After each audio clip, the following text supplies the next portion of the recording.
नमस्कार। मैं doctor DC Kandpal Uttarakhand मुक्त विश्वविद्यालय हल्द्वानी के शिक्षा शास्त्र विद्या शाखा में सहायक प्राध्यापक के पद पर कार्यरत हूँ। प्यारे विद्यार्थियों, आज हम इस वीडियो व्याख्यान के माध्यम से संप्रेषण यानी कि कम्युनिकेशन के बारे में जानने का प्रयास करेंगे। आपसे अपेक्षा है कि आप अंत तक इस वीडियो को ध्यान से देखेंगे और सुनेंगे। इस व्याख्यान के माध्यम से आप संप्रेषण को परिभाषित कर पाएंगे, संप्रेषण के प्रकारों का वर्णन कर सकेंगे, कक्षा में संप्रेषण की प्रक्रिया को समझ सकेंगे और संप्रेषण को प्रभावी बनाने के तरीकों को जान पाएंगे। संप्रेषण में आने वाली बाधाओं को समझ पाएंगे। संप्रेषण क्या है? संप्रेषण जब हम अपनी भावनाओं एवं विचारों को दूसरों तक शब्दों अथवा संकेतों के माध्यम से पहुंचाते हैं तो इस प्रक्रिया को संप्रेषण कहते हैं। यानी शब्दों को हम जैसे शाब्दिक हैं और अशाब्दिक, दो प्रकार का संप्रेषण हो सकता है।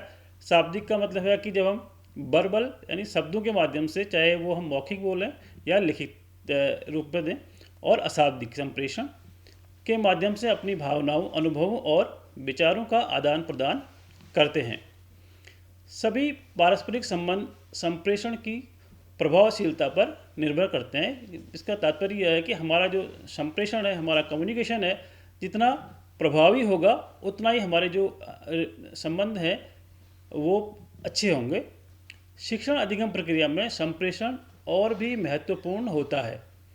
क्यों महत्वपूर्ण होता है? क्योंकि जब कक्षा में शिक्षक शिक्षण अधिगम प्रक्रिया में भाग लेता है तो यदि उसका संप्रेषण यानी कम्युनिकेशन अच्छा होगा तो बच्चे उसको ध्यान से सुनेंगे और उसके जो प्रकरण है उसको समझने का प्रयत्न करेंगे। ऐसा माना गया है कि अच्छे शिक्षक जो होते हैं वो हमेशा अच्छे संप्रेषक होते हैं।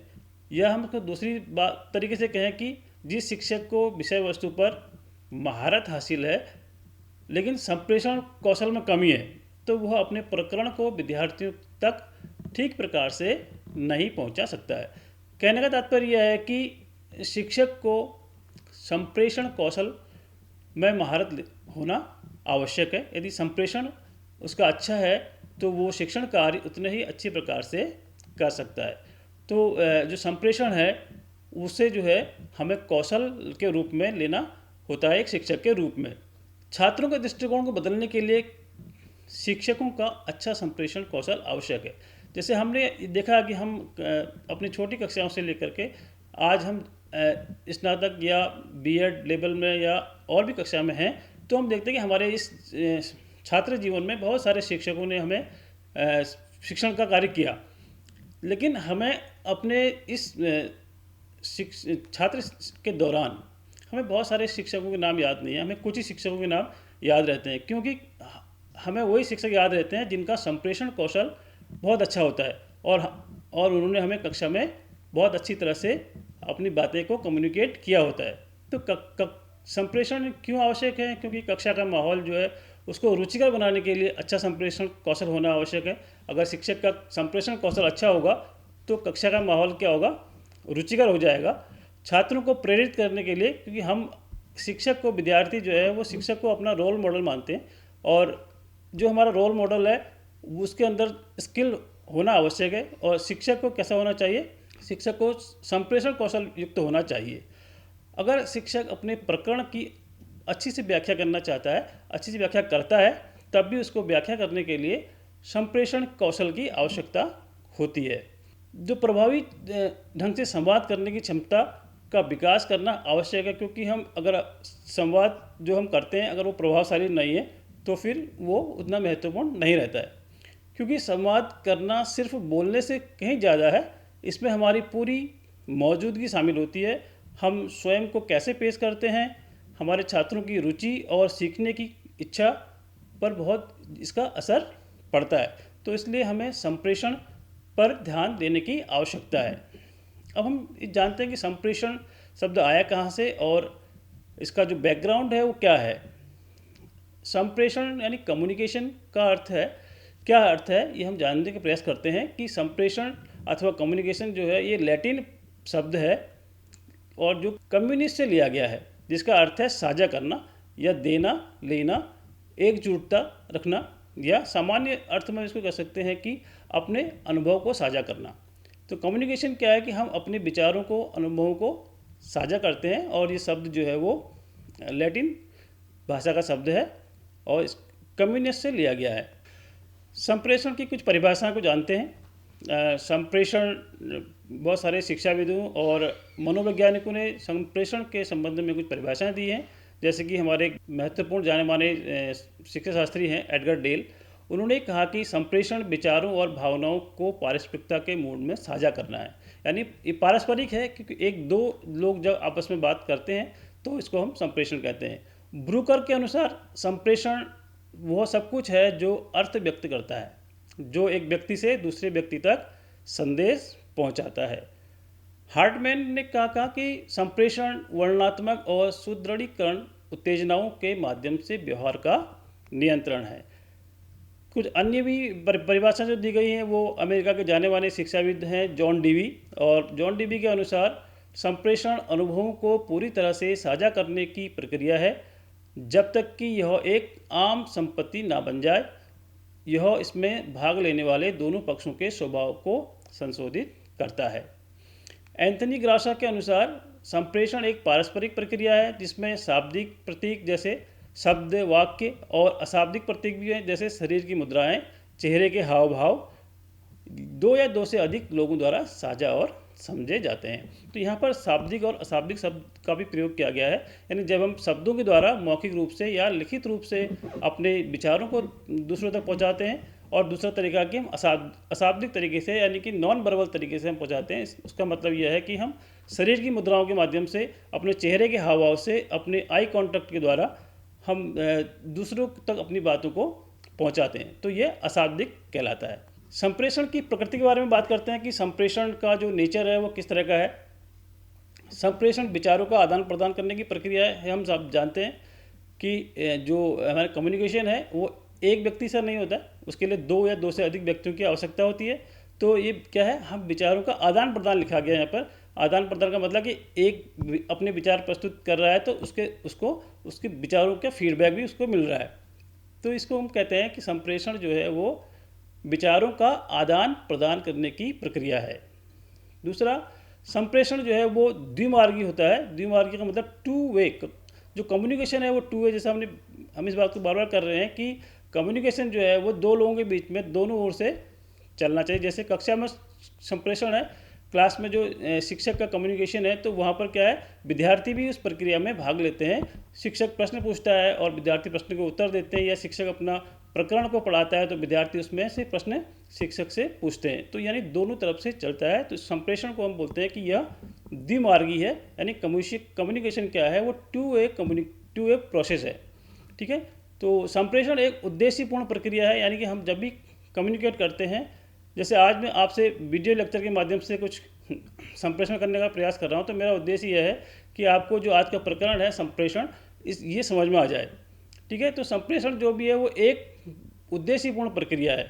संप्रेषण मानवीय एवं सामाजिक संबंधों को बनाए रखने का काम करता है। यानी जब भी हम समाज में हम आपस में बात करते हैं तो हमारे जो रिलेशन है, अपने संबंध है हमारे समाज में हमारे आसपास के लोगों से, अगर मान लो कि हम आप आसपास में अपने समाज के लोगों से बातचीत करना बंद कर देते हैं, तो क्या होगा कि हमारे संबंध उनसे समाप्त हो जाते हैं। यानी कम्युनिकेशन हमें हमारे रिलेशंस को बनाए रखने की में सहायता करता है। इसीलिए हम कहते हैं कि संप्रेषण जो है वो मानवीय एवं सामाजिक संबंधों को बनाए रखने का काम करता है। संप्रेषण एक गत्यात्मक प्रक्रिया है, यानी डायनामिक प्रोसेस है। कैसे डायनामिक प्रोसेस? जैसे हम देखते हैं कि अगर आप आज से 5000 वर्ष पहले जाएं तो तब हमारे पास कोई भाषा नहीं थी और हम आपस में बोल नहीं सकते थे। धीरे धीरे क्या हुआ कि हमने संकेतों से बोलना सीखा, फिर शब्द आए, फिर वाक्य बनना सीखा, फिर बहुत सारी भाषाएं आई, बोलियाँ आई। तो धीरे धीरे क्या हो रहा है कि इसमें बदलाव आते जा रहा है। तो जो कम्युनिकेशन है उसमें एक हम डायनामिक प्रोसेस के रूप में उसको देख रहे हैं। तो आज देखें, आज हम तकनीकी के युग में कंप्यूटर जब से आया, मोबाइल फ़ोन आया है, या मैसेजेस हैं, SMS है, इंटरनेट है, अभी AI आ गया है, तो बहुत सारे इसमें हमने इस शब्दों को अपनी भाषा में ले लिया है। यानी कि भाषा जो है, जब हम संप्रेषण करते हैं तो भाषा में जो नए नए शब्द आते हैं उनको हम अपने कम्युनिकेशन में ले लेते हैं। तो इस प्रक्रिया को हम क्या कहते हैं, डायनामिक प्रोसेस ऑफ कम्युनिकेशन कहते हैं। तो एक जो आइडियल शिक्षक होता है, आदर्श शिक्षक जो होता है, उसमें हम ये मान के चलते हैं कि अगर शिक्षक आदर्श है, आइडियल टीचर है, तो उसमें संप्रेषण कौशल होगा, यानी कम्युनिकेशन स्किल उसके अंदर होता है। तो कम्युनिकेशन स्किल की हमें आवश्यकता होती है शिक्षण कार्यों के लिए। दूसरा, अब हम चर्चा करते हैं कि संप्रेषण के कुछ सिद्धांत भी होते हैं कि कैसे संप्रेषण पूरा होता है, संप्रेषण कहाँ से आरंभ होता है, संप्रेषण को हम पूरा कैसे करते हैं। जब किसी के मन में कोई विचार, सोच आदि होते हैं या आते हैं तो वह दूसरे व्यक्ति तक किस तरीके से पहुंचता है। सबसे पहले क्या होता है कि हमें अपने विचारों को उपयुक्त शब्दों को के रूप में चुनना होता है, यानी हमारे जो मन में विचार आ रहे हैं उनके लिए कौन से शब्द उपयुक्त होंगे, और फिर हमारा हाव भाव कैसा होगा। हम अगर अशाब्दिक रूप से उसको दूसरों तक पहुंचा रहे हैं तो हम कौन से चित्रों का प्रयोग करेंगे, किस प्रकार के जो विजुअल सिंबल्स हैं, दृश्य चित्र जिनको बोलते हैं, तो उनको हम कैसे चुनेंगे। तो ये सब उसके विचार को सही ढंग से व्यक्त करेंगे। तो कहने का तात्पर्य है कि सबसे पहले हमें उपयुक्त शब्द, हाव भाव, चित्र, दृश्य चिन्ह और उनको व्यक्त करने का तरीका ढूंढना होगा। दूसरा नंबर पर हम क्या करते हैं, दूसरा व्यक्ति शब्दों के हाव भाव आदि को ग्रहण करता है। जब हमने कोई अपने शब्द चुने और हमने दूसरे व्यक्ति तक उसको पहुंचाया तो दूसरा व्यक्ति क्या करता है कि उन हाव भाव आदि को ग्रहण करता है और उनके माध्यम से वह पहले व्यक्ति के विचार को समझता है। दूसरा व्यक्ति पहले व्यक्ति को यह बताने के लिए कुछ संकेत देता है कि वो समझ गया है, यानी जिसे हम फीडबैक कहते हैं। तो यहाँ पर हमने देखा कि सबसे पहले जो व्यक्ति अपना संदेश को दूसरे व्यक्ति तक पहुँचा रहा है वो अपने संदेश को चुनता है कि हमने क्या संदेश देना है, फिर एक माध्यम के द्वारा वो दूसरे व्यक्ति तक पहुँचाता है और दूसरा व्यक्ति उसके हाव भाव को समझने का प्रयास करता है और वो उसको एक जवाबी उत्तर देता है कि मैं आपके इसको समझ गया हूँ।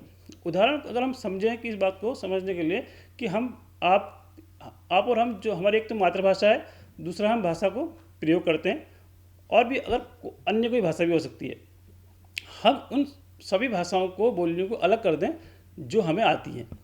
अब हम एक नई भाषा चुन लें। अब नई भाषा में किसी दूसरे व्यक्ति ने हमें कोई संदेश भेजा, तो अब हम सबसे पहले क्या करेंगे कि उस संदेश को समझने का प्रयास करेंगे। उस संदेश को समझने के बाद हम क्या करेंगे कि उस व्यक्ति को हम ये जवाब देंगे कि आपने जो संकेत या शब्द भेजे हैं वो मुझे समझ में आए, इसका क्या उत्तर है या क्या जवाब देना है। तो इस प्रकार से क्या है कि संप्रेषण है वो पूरा होगा। यानी संप्रेषण में सबसे पहले एक संदेश होगा, मैसेज।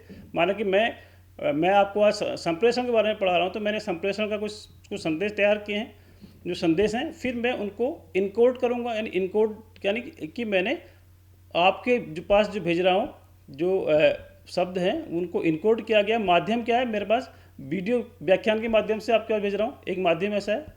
अब आपके पास अगर जो आप हिंदी भाषी हैं तो आपको सीधे सीधे समझ में आ जाएगा कि आप डिकोड कर लेंगे कि मैं क्या पढ़ा रहा हूँ। अगर आप कोई दूसरी भाषा के हैं जिसको हिंदी भाषा समझ में नहीं आती है तो पहले उसको हिंदी भाषा को क्या करना पड़ेगा, डिकोड करना पड़ेगा। और वो डिकोड किस तरह से करेगा, उसका विश्लेषण करेगा कि इन शब्दों का क्या अर्थ होता है और इस जो प्रकरण पढ़ाया जा रहा है, बताया जा रहा है, इसका अर्थ क्या है। उसके बाद वो एक फीडबैक के रूप में फिर से अपने कमेंट भेजेगा। तो इस तरह से जो है वो संप्रेषण पूरा होगा। तो संप्रेषण के कुछ मॉडल भी हैं जिनका आज हम विश्लेषण करते हैं कि क्या है संप्रेषण में, कौन कौन से लोग होते हैं, कौन कौन से बिंदु प्रमुख हैं। उसमें सबसे पहला है सेंडर। सेंडर यानी कि प्रेषक, जो संदेश को इनकोड कर रहा है। संप्रेषण का प्रेषक अपने विचारों या भावनाओं, अनुभवों, सूचनाओं आदि को एनकोड करता है और उन्हें प्राप्तकर्ता को भेजता है, जो क्या है, रिसीवर है। तो रिसीवर क्या करता है, इस संदेश को डिकोड करने का प्रयास करता है जो प्रेषक ने उसको विचार, भावनाएं, अनुभव, सूचना आदि भेजे हैं। तो इन शब्दों को चित्रों या प्रतीकों के माध्यम से वो डिकोड करता है। तो तीसरा इसमें है माध्यम। अब संदेश जो है वो किस माध्यम से भेजा गया है, आपको मौखिक रूप से भेजा गया है, लिखित भेजा गया है या अन्य माध्यमों से भेजा गया है। तो ये एक माध्यम है। जैसे इसमें बहुत सारे माध्यम होते हैं कि जैसे व्याख्यान के द्वारा, बातचीत के द्वारा, चर्चा, कहानी सुनाना, रेडियो प्रसारण करना, टेलीविज़न के द्वारा, कोई चित्र दिखाना, किताबों के द्वारा। जैसे उत्तराखंड मुक्त विश्वविद्यालय की आप पुस्तकें पढ़ते हैं तो उसमें वो भी एक माध्यम है कि हमारे जो शिक्षकों ने संदेश आपको भेजा है। ठीक है। तो टीवी के माध्यम से, समाचार पत्रों के माध्यम से, या और जो अशाब्दिक चैनल हैं जैसे चेहरे के हाव भाव, आंखों का संपर्क, शरीर की मुद्राएं आदि, इनकी भाषा से भी हम इसको एक माध्यम के रूप में ले सकते हैं। इसके बाद जो चौथा चरण है, मॉडल है, उसमें क्या कि प्रतिक्रिया या फीडबैक। जब तक हमारे पास प्रतिक्रिया नहीं आएगी तब तक हमें ये पता नहीं चल पाएगा कि जो संदेश भेजा गया है वो संदेश प्राप्तकर्ता के समझ में आया या नहीं आया। तो इसलिए फीडबैक की आवश्यकता होती है। प्राप्तकर्ता कुछ ऐसा करता है कि जिससे प्रेषक को यह समझ में आ जाए कि उसने संचार को या संप्रेषण को समझ लिया है। इस प्रतिक्रिया को क्या चैनल फीडबैक कहा जाता है। ठीक है।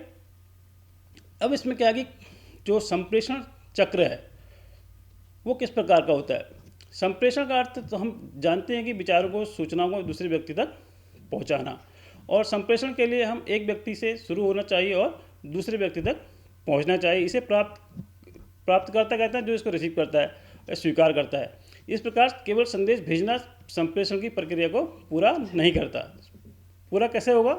जब तक कि संप्रेषण जो प्राप्त करता है वो उसको डिकोड करके, उसको विश्लेषण करके उसको समझ जाए, और समझने के बाद तो फीडबैक जो है वो जो सेंडर है उसके पास तक भेज दे। तो संदेश भेजने के लिए प्रेषक जो है भाषा विज्ञान क्रियाओं का उपयोग कर सकता है।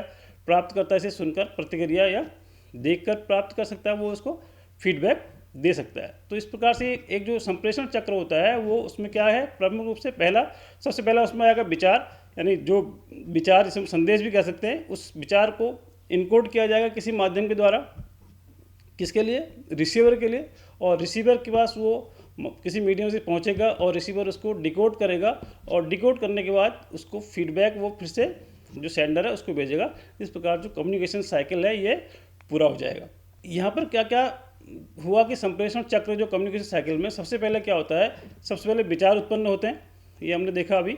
और विचार उत्पन्न होने के बाद क्या होता है कि संदेश को कोड किया जाता है और वो किसी माध्यम से भेजा जाता है, और जो रिसीवर है उसको संदेश की अनुभूति होती है कि मुझे कोई संदेश आया है, और उसको डिकोड करने का प्रयास करता है, उसका विश्लेषण करता है, और इस बात का फीडबैक भेजता है, प्रतिक्रिया भेजता है कि उसको क्या समझ में आया। तो इसमें कुछ घटक भी होते हैं संप्रेषण में। आइए हम उन घटकों का, एलिमेंट्स जो हम कह सकते हैं, एलिमेंट्स ऑफ कम्युनिकेशन, उसमें कौन कौन से मुख्य होते हैं। संदर्भ है, रेफरेंस सबसे पहले, फिर प्रेषक एनकोडर, यानी कि जो सेंडर है इनकोड करता है उसको एनकोडर भी बोलते हैं हम। फिर मैसेज है, फिर उसका मीडियम है कि किस मीडियम से आया है, फिर रिसीवर है यानी प्राप्त करता है, और फीडबैक। तो संदेश जो संदर्भ है वो क्या होगा, यानी रेफरेंस क्या होगा इसमें। संदेश चाहे मौखिक हो या लिखित, संदर्भ से शुरू होगा। सबसे पहले संदर्भ एक व्यापक क्षेत्र है जिसमें देश, संस्कृति, संगठन और बाहरी आंतरिक उत्तेजनाएं शामिल होती हैं। तो इस प्रकार हम देखते हैं कि प्रत्येक देश में, संस्कृति में या और जगह भी हम देखते हैं कि सूचना प्रेषित की जाती है, संसाधित की जाती है, वो किसके लिए? रिसीवर के लिए। तो इस प्रकार प्रेषक, फिर क्या है कि प्रेषक जो होता है वो एनकोडर है। रेफरेंस के बाद एनकोडर वो व्यक्ति होता है जो विचार, सूचना, सामग्री आदि का संचार करता है, यानी भेजता है। वो वक्ता हो सकता है, कोई लेखक हो सकता है, कोई शिक्षक हो सकता है, कोई, या उसको एनकोडर के हैसियत से कार्य करता है, उसको हम एनकोडर बोलते हैं।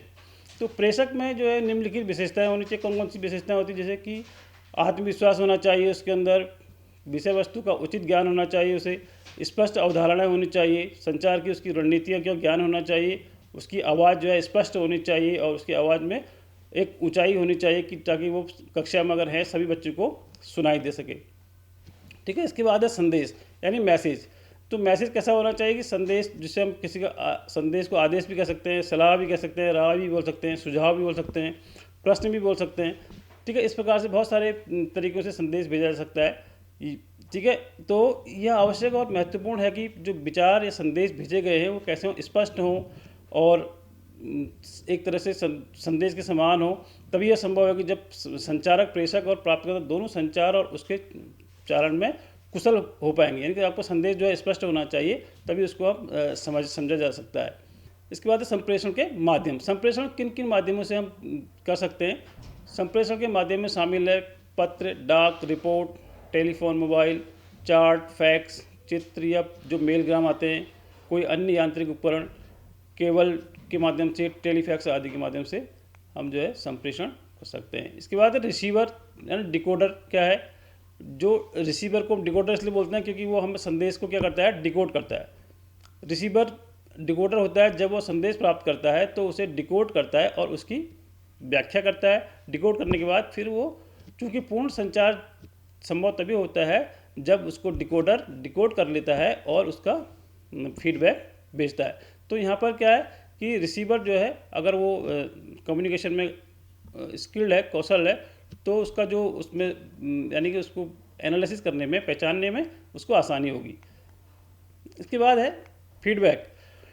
फीडबैक जो है वो बहुत महत्वपूर्ण है, क्योंकि बिना फीडबैक के कम्युनिकेशन पूरा नहीं होता है। यानी अगर संप्रेषण किया गया है तो फीडबैक अगर नहीं आ रहा है तो बिना फीडबैक के आपके सेंडर को पता नहीं चल पाएगा कि उसने जो संदेश भेजा है वो रिसीवर के समझ में आया या नहीं आया है। तो फीडबैक मौखिक भी हो सकता है, लिखित भी हो सकता है, और किसी और तरीके से मौन रूप से भी फीडबैक दिया जा सकता है। तो इस प्रकार हमने जो है वो कम्युनिकेशन के मॉडल को समझा कि इसमें सेंडर है। सेंडर क्या करता है, वो एक मैसेज फॉर्मुलेट करता है, मैसेज बनाता है, विचार को रखता है और उन विचारों को रिसीवर के लिए इनकोड करता है और किसी माध्यम से उसे ट्रांसमिट करता है। और वो मैसेज जो है किसी माध्यम के द्वारा रिसीवर के पास जाते हैं और रिसीवर उस मैसेज को क्या करता है, समझने की कोशिश करता है, उसे इंटरप्रेट करता है, डिकोड करता है और फिर से उसको उस मैसेज को ट्रांसमिट करता है सेंडर के पास, ताकि फीडबैक उस तक पहुंच जाए। तो इस प्रकार से ये कम्युनिकेशन साइकिल यानी जो संप्रेषण चक्र है वो पूरा होता है। संप्रेषण के प्रकार हैं, हम इसके बाद में पढ़ते हैं कि संप्रेषण के प्रकार कौन से होते हैं। संप्रेषण सामान्यतः दो प्रकार का होता है, एक तो शाब्दिक जिसे हम वर्बल कम्युनिकेशन बोलते हैं, और दूसरा है अशाब्दिक जिसको हम नॉन वर्बल कम्युनिकेशन बोलते हैं। शाब्दिक संप्रेषण में हम शब्दों का प्रयोग करते हैं। अब शब्दों का प्रयोग हम मौखिक रूप से भी कर सकते हैं एवं लिखित रूप से भी कर सकते हैं, तो दोनों तरीक़ों से हम शब्दों का प्रयोग कर सकते हैं। अशाब्दिक जो संप्रेषण है, नॉन वर्बल कम्युनिकेशन में हम क्या करते हैं कि हम अपने शारीरिक भाषा का प्रयोग करते हैं, अपने मौन रूप से भी हम अपने संकेतों के द्वारा ये भाषा हम यानी कि जो हमारे शब्द हैं उसको दूसरों तक पहुंचा सकते हैं, यानी संकेतों के द्वारा। जैसे हम साइन लैंग्वेज के बारे में बात करते हैं, तो साइन लैंग्वेज भी क्या है, एक तरह से अशाब्दिक संप्रेषण है। और अनैच्छिक शारीरिक हाव भाव हैं, ऐच्छिक शारीरिक हाव भाव हैं, इन सब के द्वारा हम संप्रेषण कर सकते हैं। तो संप्रेषण दो प्रकार के हुए, सामान्यतः शाब्दिक एवं अशाब्दिक संप्रेषण।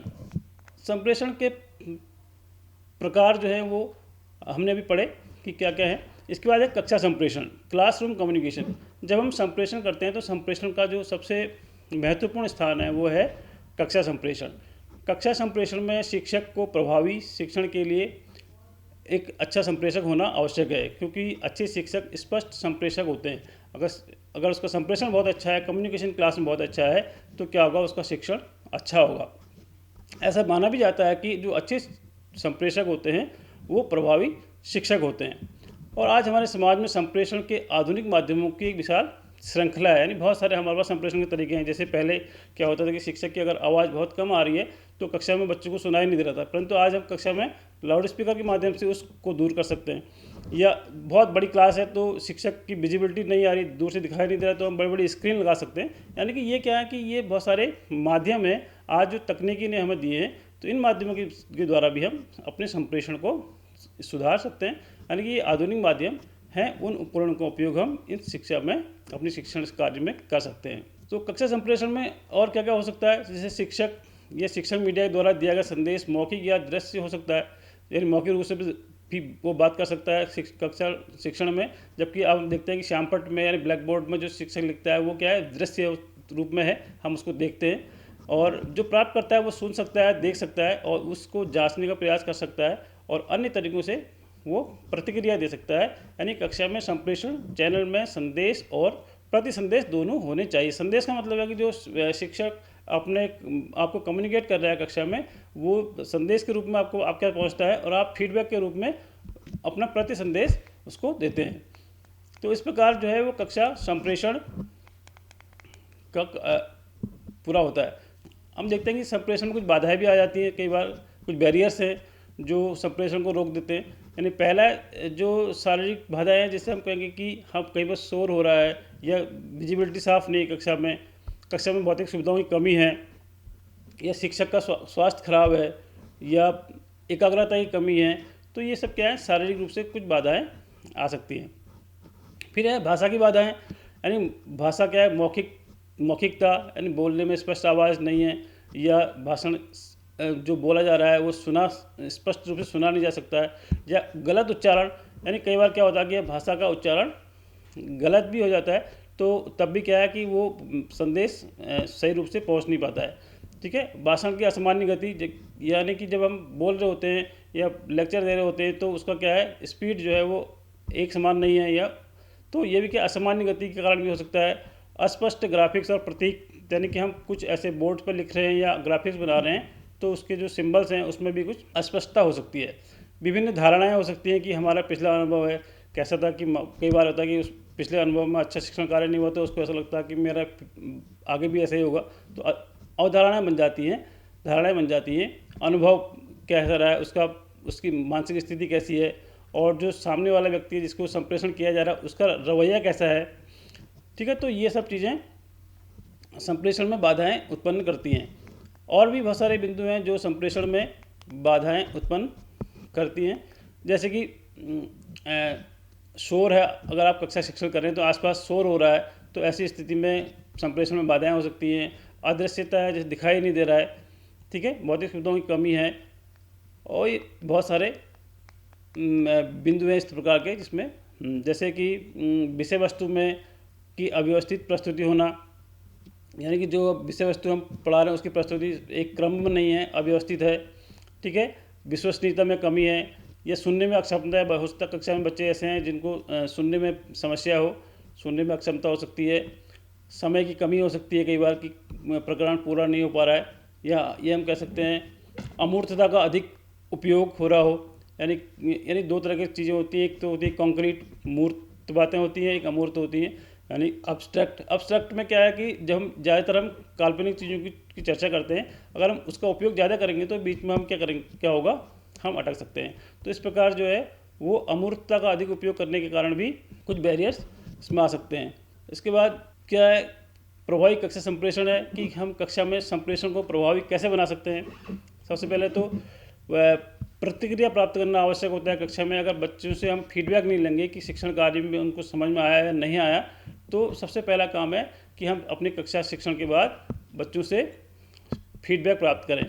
फिर दूसरा, फेस टू फेस कम्युनिकेशन होना चाहिए कि बच्चे आमने सामने बैठे हैं तो वो उनकी समस्या का समाधान तुरंत हो जाए। तो ये फेस टू फेस में हो सकता है कि समस्या का समाधान तुरंत हो जाता है। और भौतिक जो बाधाएं हैं, जो फिजिकल बैरियर्स हैं, उनको कंट्रोल करना, बच्चों के बैठने की उचित व्यवस्था बनाना, उनको ऐसी जगह बैठाना कि वो श्यामपट्ट को स्पष्ट रूप से देख सकें, यानी कि दृश्यता साफ हो, और उनको श्रव्यता सुनिश्चित हो जाए उनकी, कि उनको जो लिसनिंग की बात है यानी दूर तक सुनाई नहीं दे रहा है या बच्चों को कम सुनाई देता है तो उनको नज़दीक बिठाया जाए। तो इस तरह से क्या होगा कि जो बैरियर्स होंगे वो दूर होंगे। और दूसरा, पर्यावरण संबंधी जो है वो आराम प्रदान किया जाए। पर्यावरण संबंधी का मतलब, मान लिया कि गर्मी का मौसम है, कक्षा में बहुत गर्मी हो रही, तो उसके लिए हमें कुछ वहाँ पर पंखे की व्यवस्था हो। ये जाड़ों में बहुत अधिक ठंडा है, तो तभी हम पर्यावरण के साथ ऐसी व्यवस्था बनाएं कि बच्चों को उससे असुविधा ना हो। फिर दूसरा है कि सुनने के कौशल में सुधार करना, यानी अगर हम स्पष्ट रूप से कोई चीज़ को सुन नहीं पा रहे हैं तो हम उसको समझ भी नहीं पाएंगे, तो तभी हमारा कक्षा शिक्षण प्रभावी होगा कि बच्चे उसको सही से सुन पाएँ। और पढ़ाते समय हम टेक्नोलॉजी का अगर उपयोग करेंगे तो हमारा जो संप्रेषण होगा वो अच्छा होगा, क्योंकि बच्चों का ध्यान वो पूरा आपकी टेक्नोलॉजी के कारण आपके शिक्षण पर लगेगा। तो शिक्षण की रणनीतियों का और कौशलों का उपयोग करना, यानी हम जो रणनीतियाँ बनाते हैं और टीचिंग स्किल्स का प्रयोग करते हैं, अगर हम उनका प्रयोग करेंगे तो हमारा संप्रेषण जो होगा वो प्रभावी होगा। और इसके साथ ही हमें प्रश्न पूछने के कौशल पर भी ध्यान रखना होगा कि हम जो प्रश्न पूछते हैं बच्चों से, उनको कौशलपूर्वक पूछा जाए कि किस प्रकार से प्रश्न पूछने हैं, बच्चों को उसमें कैसे रुचि उत्पन्न की जा सके। तो इससे क्या होगा कि बच्चों का ध्यान है कक्षा में की ओर लगा रहेगा, शिक्षण कार्य में होगा, और इस संप्रेषण जो होगा हमारा प्रभावी होगा। इसके अतिरिक्त हम क्या करते हैं कि शाब्दिक संदेश भेजने वाले और प्राप्त करने वाले दोनों के लिए भाषा का ज्ञान आवश्यक है। यदि अगर हम भाषा में कौशल होंगे तो हम जो संप्रेषण के जो प्रकार है, शाब्दिक और अशाब्दिक, उन दोनों में हम उनको समझ सकते हैं। यानी जो शाब्दिक होंगे, संदेश भेजने वाले और प्राप्त करने वाले, दोनों के लिए भाषा का ज्ञान होना आवश्यक है। अशाब्दिक में क्या होगा कि यह शब्दों के बिना अर्थ बताए अर्थ नहीं बताता है, बल्कि जो अशाब्दिक संप्रेषण है इसमें हम संकेतों के माध्यम से इसको हम समझते हैं। अब मौखिक संप्रेषण के प्रकार कौन कौन से होते हैं? जो मौखिक संप्रेषण होगा उसमें हम वार्ता करते हैं, व्याख्यान करते हैं, बोलना सुनना हो गया, रेडियो प्रसारण हो गया, रिकॉर्डिंग हो गया, ये मौके हो गया। और दृश्य संप्रेषण में जो विजुअल कम्युनिकेशन है उसमें क्या करेंगे कि जो चित्र है, फोटोग्राफ्स है, स्लाइड्स है, फिल्म स्ट्रिप्स है आदि, ये क्या है कक्षा में विजुअल कम्युनिकेशन के रूप में माना जाता है। और ओरल विजुअल कम्युनिकेशन क्या हुआ? ओरल विजुअल कम्युनिकेशन जो है वो क्योंकि हमको सुनाई भी दे रहा है और दिखाई भी दे रहा है, तो यानी टेलीविज़न है, फिल्म देखना, इस तरह से ये क्या है दृश्य श्रव्य संप्रेषण की श्रेणी में आते हैं। लिखित संप्रेषण जो है वो रिटन कम्युनिकेशन में क्या है, बुक्स हैं, किताबें हम पढ़ते हैं, पत्र हैं, समाचार पत्र हैं, पत्रिकाएँ हैं, ये आदि जो हैं ये लिखित संप्रेषण में आते हैं। इसके बाद जो अशाब्दिक संप्रेषण के तरीके हैं उसमें हम चेहरे का हाव भाव से समझते हैं। शिक्षक जब कक्षा में पढ़ता है तो आई कांटेक्ट बच्चों के साथ बन रहा है नहीं बन रहा है, उससे भी अब कुछ इशारे शिक्षक के समझ सकते हैं। शारीरिक भाषा है और कोड भाषा है, तो ये सब क्या है अशाब्दिक संप्रेषण के तरीके हैं। तो प्यारे विद्यार्थियों, इस प्रकार हमने संप्रेषण को समझने का प्रयास किया कि संप्रेषण क्या है, संप्रेषण के प्रकार कैसे हैं, संप्रेषण चक्र क्या है। ठीक है, हमने ये जानने का प्रयास किया कि संप्रेषण को कैसे परिभाषित किया जाए, संप्रेषण के प्रकार कौन कौन से होते हैं, और कक्षा में संप्रेषण की प्रक्रिया को किस प्रकार से समझा जाए, संप्रेषण के प्रभावी तरीके कौन कौन से हो सकते हैं, और संप्रेषण में आने वाली बाधाएं कौन कौन सी हैं, इन सब का हमने आज इस बारे में जाना और संप्रेषण को समझने का प्रयास किया। मुझे आशा है कि आप आज के इस वीडियो व्याख्यान से लाभान्वित हुए होंगे और वीडियो व्याख्यान को ध्यानपूर्वक सुन रहे होंगे। देखने के लिए आपका धन्यवाद।